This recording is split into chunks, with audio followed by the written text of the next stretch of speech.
साथ संगत जी, प्रेम से कहना धन निरंकार जी।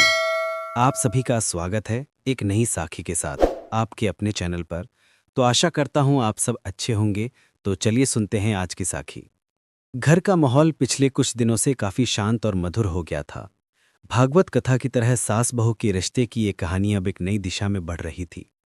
शारदा और राधा अब न केवल एक दूसरे की भावनाओं को समझने लगी थीं, बल्कि घर का हर काम मिलकर करने में उन्हें एक अनोखी खुशी महसूस होने लगी थी। परंतु जैसा कि हर कहानी में होता है, जब सब कुछ बिल्कुल ठीक लग रहा होता है, तभी जीवन नई परीक्षा ले लेता है। एक दिन सुबह सुबह राधा किचन में नाश्ता तैयार कर रही थी। तभी शारदा की देवरानी मीरा भाभी अचानक घर आ पहुंची। वो हमेशा थोड़ी नखरीली और गॉसिप पसंद महिला मानी जाती थी। आते ही बोली, अरे वाह शारदा दीदी, लगता है आपकी बहू ने तो आपको पूरी तरह अपने हिसाब से बदल दिया है। अब तो आप भी बहू की ही सुरीली बोली बोलने लगी हैं।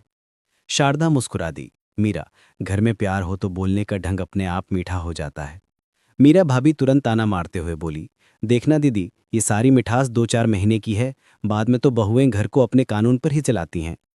राधा ने बात सुन ली, पर वो चुपचाप मुस्कुराती रही।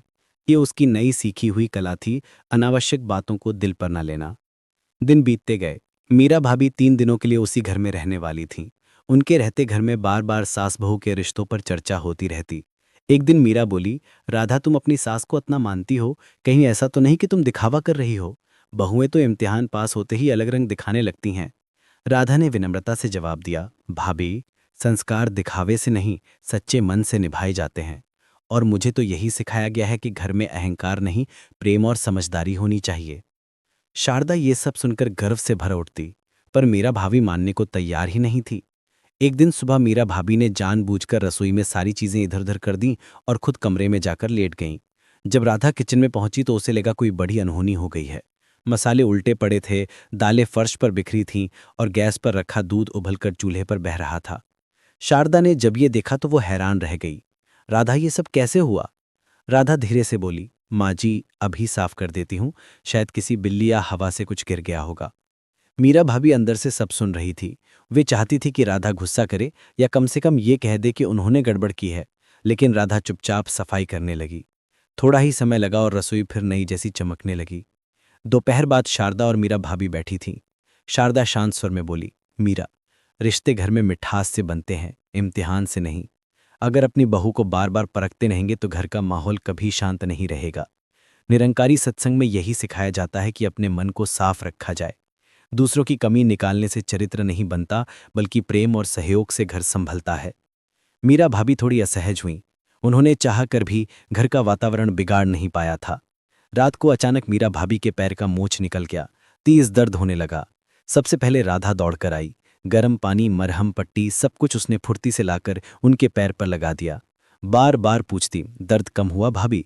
थोड़ी मालिश कर दूं? मीरा भाभी भावुक होकर बोली, मैंने तुम्हें गलत परखने की कोशिश की, पर तुमने तो मेरे दर्द से पहले मेरी गलती को ही भुला दिया। बहू नहीं, बेटी बनकर सेवा कर रही हो। राधा ने मुस्कुराकर कहा, दिल में भगवान का प्रेम हो तो सेवा बोझ नहीं, सौभाग्य बन जाती है।